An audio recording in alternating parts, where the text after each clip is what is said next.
sardinas ba ang sudan ninyo? Atong usbo na ang version ani nga style. So di jud na mawagta ang lamas kay mao man ni ang pinaka-lami og mopahumot usa sa ato ang niluto ang lamas. Gisahon ra na nimo kauban ang tanan para di mag-away.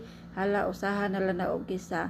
Dayon atong ibutang ang Señorita Sardines. Depende ninyo kung sa nga klase nga sardinas ang inyong gamiton o kung say available diha o kana na lang.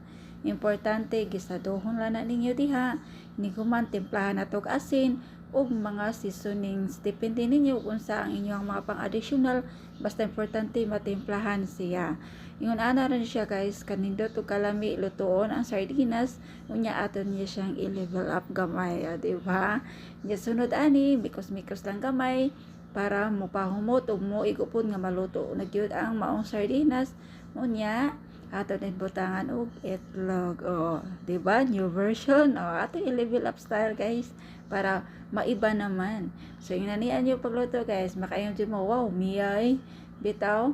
Nya after ani ato din siyang butangan og mga pagwapa kunuhay nga mga lamas like onions and Bombay. Unsa man ni Bombay? Basta kamo na bahala diha. Basta mo na akong gibutang. Depende niyo guys ha. Optional lang ning ako ang style. Depende niyo kung saan ninyo pag discard sa pagluto.